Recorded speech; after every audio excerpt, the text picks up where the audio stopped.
Smart summary Hindi में आपका स्वागत है। आज हम आत्मसम्मान यानी कि सेल्फ एस्टीम को गहराई से समझने वाले हैं और ये जानेंगे कि कैसे एक आम परेशानी को अपनी सबसे बड़ी ताकत में बदला जा सकता है। तो आज हम क्या-क्या देखने वाले हैं। सबसे पहले हम समझेंगे कि ये कम सेल्फ एस्टीम आखिर है क्या। फिर हम उस दुष्चक्र या साइकिल को देखेंगे जो हमें इसमें फंसाए रखता है और आखिर में हम इसे तोड़ने और अपना आत्मविश्वास बनाए रखने के लिए कुछ बहुत ही कारगर तरीके जानेंगे। तो चलिए शुरू करते हैं हमारे पहले सेक्शन से। कम आत्मसम्मान क्या है। किसी भी चीज़ को ठीक करने से पहले ये पहचानना ज़रूरी है कि वो असल में दिखती और महसूस कैसे होती है। ये एक ऐसा सवाल है जो हम में से कई लोग खुद से पूछते हैं। तो कोई कैसे जान सकता है कि उसका आत्मसम्मान कम है? चलिए इसके कुछ संकेतों पर नजर डालते हैं। ये चेकलिस्ट एनएचएस से ली गई है और ये समझने के लिए एक बहुत अच्छी शुरुआत है। इससे ये पता लगाने में मदद मिलती है कि किन एरिया में सेल्फ एस्टीम शायद थोड़ा कमजोर है। और याद रखिए, यहाँ कोई सही या गलत जवाब नहीं है, बस पूरी ईमानदारी से खुद को समझने की कोशिश करनी है। तो कम सेल्फ एस्टीम के कुछ आम लक्षण होते हैं। ये सिर्फ एक फीलिंग नहीं है, बल्कि एक पैटर्न है जो हमारे सोचने के तरीके, हमारे बर्ताव और हमारे रिश्तों पर भी असर डालता है। और ये समझना बहुत ज़रूरी है कि ये किसी की पर्सनल फेलियर नहीं है। ये अक्सर हमारे अतीत के अनुभवों की एक नॉर्मल रिएक्शन होती है, जैसे स्कूल में हुई कोई घटना, किसी का बुरा बर्ताव या बहुत ज़्यादा आलोचना। तो चलिए अब आते हैं इस पूरे विश्लेषण के सबसे अहम हिस्से पर, सेल्फ एस्टीम का दुष्चक्र। ये समझना बहुत ज़रूरी है कि कैसे हमारी नेगेटिव सोच एक ऐसा जाल बुन लेती है जिससे बाहर निकलना मुश्किल लगने लगता है। ये वो बुनियादी मान्यताएं होती हैं जो हम अपने बारे में बना लेते हैं, अक्सर बचपन में। जैसे टिम की कहानी को ही ले लीजिए। उसके पेरेंट्स बहुत स्ट्रेस में रहते थे और ज़्यादा प्यार नहीं जताते थे, तो उसके मन में ये विश्वास बैठ गया कि मैं किसी को पसंद नहीं आ सकता। अब होता क्या है कि इन गहरे विश्वासों से खुद को बचाने के लिए हम अनजाने में ही अपनी जिंदगी के लिए कुछ नियम बना लेते हैं।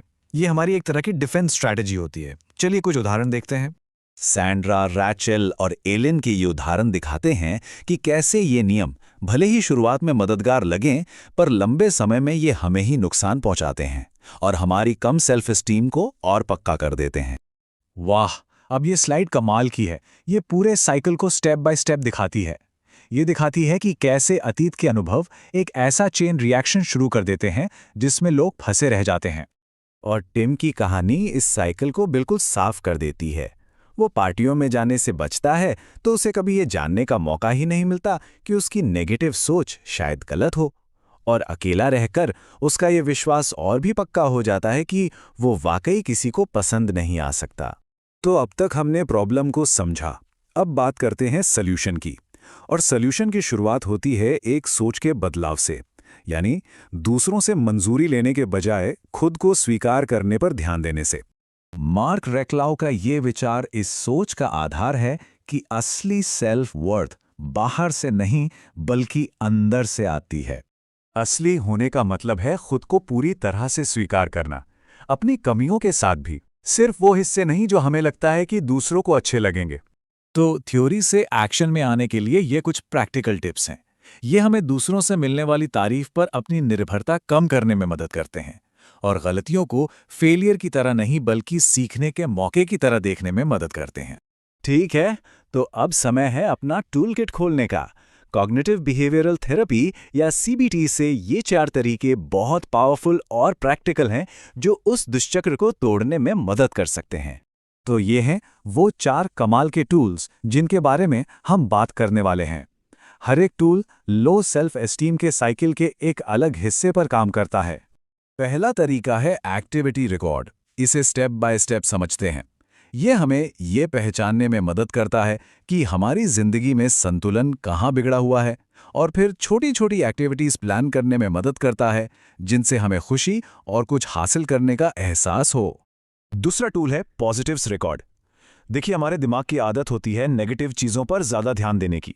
ये रिकॉर्ड उस आदत को तोड़ने में मदद करता है। रोज अपनी अच्छी बातों के सबूत इकट्ठा करके हम खुद का एक ज्यादा बैलेंस्ड नजरिया बना पाते हैं। तीसरा और बहुत ही असरदार तरीका है थॉट रिकॉर्ड। इसमें बात सिर्फ पॉजिटिव सोचने की नहीं बल्कि सच और रियलिस्टिक सोचने की है। ये हमें अपने नेगेटिव विचारों को पकड़ना, उन्हें चुनौती देना और फिर उन्हें एक ज्यादा संतुलित विचार से बदलना सिखाता है। और हमारा चौथा और सबसे पावरफुल टूल है बिहेवियरल एक्सपेरिमेंट। यहाँ पर किसी नेगेटिव सोच को एक साइंटिस्ट की तरह टेस्ट किया जाता है। ये असल दुनिया से सबूत इकट्ठा करने का सबसे अच्छा तरीका है, जो हमारी किसी पुरानी नेगेटिव सोच को पूरी तरह से तोड़ सकता है। तो हमने प्रॉब्लम समझी, साइकिल को तोड़ने के तरीके भी देख लिए, पर सवाल ये है कि इन बदलावों को हमेशा के लिए अपनी जिंदगी का हिस्सा कैसे बनाया जाए। ये हमारा आखिरी और शायद सबसे जरूरी सेक्शन है। सेल्फ एस्टीम बनाना ना फिजिकल फिटनेस जैसा ही है। इसे बनाए रखने के लिए लगातार मेहनत करनी पड़ती है। इन तरीकों को अपनी जिंदगी का हिस्सा बनाना और मुश्किल समय में इन्हें फिर से इस्तेमाल करने के लिए तैयार रहना ही असली की पॉइंट है।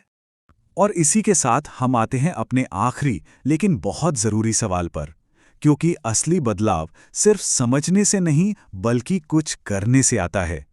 तो सोचिए, इस हफ्ते ऐसा कौन सा एक छोटा सा एक्सपेरिमेंट किया जा सकता है जो किसी पुरानी सोच या नियम को चुनौती दे। बदलाव की शुरुआत बस एक कदम से होती है। इस स्मार्ट समरी को देखने के लिए धन्यवाद। अगर ये मददगार लगा तो प्लीज़ इसे लाइक करें, सब्सक्राइब करें और अपने उन दोस्तों और परिवार वालों के साथ शेयर करें जो अपनी ज़िंदगी को अपग्रेड करना चाहते हैं।